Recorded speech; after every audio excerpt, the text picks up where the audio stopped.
Hello friends, एक बार फिर आप सभी का स्वागत है हमारे चैनल अध्यात्म सरोवर में। दोस्तों, आज हम आपके लिए लाए हैं दो ऐसे दैत्यों की कहानी जिन्हें इच्छा मृत्यु का वरदान प्राप्त था। अब कैसे हुआ इन शक्तिशाली दैत्यों का अंत, यह जानने से पहले मेरी आपसे एक रिक्वेस्ट है कि अगर आपको हमारा वीडियो अच्छा लगे तो वीडियो को लाइक और चैनल को सब्सक्राइब करने के साथ ही बेल आइकन को जरूर दबा दीजिएगा, जिससे भविष्य में भी हम आपको ऐसी ही रोचक जानकारियां उपलब्ध कराते रहें। तो चलिए दोस्तों, शुरू करते हैं।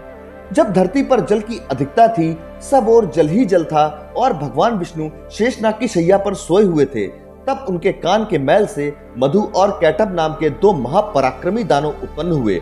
मार्कंडेय पुराण के अनुसार उमा ने कैटभ को मारा था, जिससे वे कैटभा कहलाई। महाभारत और हरिवंश पुराण का मत है कि इन असुरों के शरीर से मेदा का ढेर निकलने के कारण पृथ्वी का नाम मेदिनी पड़ा था।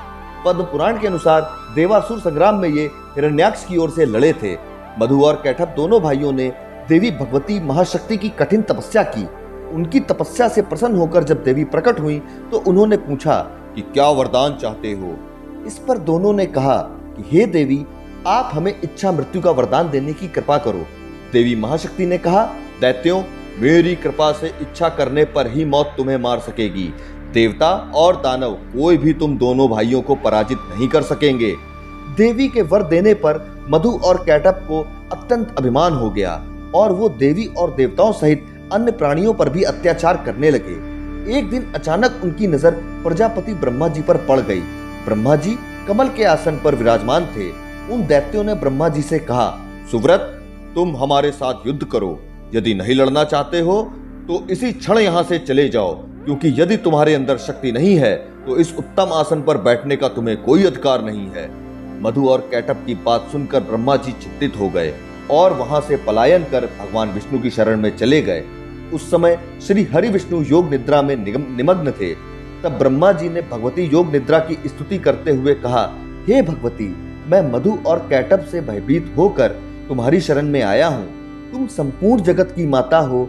यदि मैं दैत्यों के हाथों से मारा गया तो तुम्हारी बड़ी अपकीर्ति होगी, अतः तुम भगवान विष्णु को जगाकर मेरी रक्षा करो।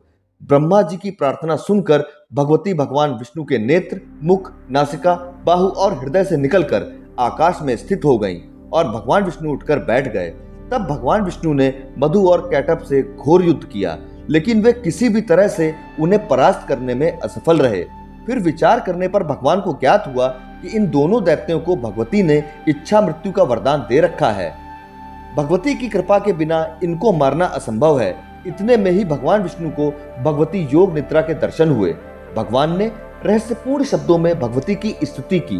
भगवती ने प्रसन्न होकर कहा, विष्णु, तुम देवताओं के स्वामी हो। मैं इन दैत्यों को माया से मोहित कर दूंगी, तब तुम इन्हें मार डालना। भगवती का अभिप्राय समझकर भगवान ने दैत्यों से कहा कि तुम दोनों के युद्ध से मैं परम प्रसन्न हूँ, अतः मुझसे इच्छानुसार वर मांग लो। दोनों दैत्य भगवती की माया से मोहित हो चुके थे। उन्होंने कहा, विष्णु, हम याचक नहीं हैं, बल्कि दाता हैं। तुम्हें जो मांगना हो हमसे प्रार्थना करो, हम देने के लिए तैयार हैं। भगवान विष्णु बोले, यदि देना ही चाहते हो तो मेरे हाथों से मृत्यु स्वीकार करो। योग माया से मोहित होकर मधु और कैटभ अपनी ही बातों में उलझ गए। तब भगवान विष्णु ने दोनों दैत्यों के मस्तकों को अपनी जांघों पर रखकर सुदर्शन चक्र से काट डाला। इस प्रकार मधु और कैटभ का अंत हुआ।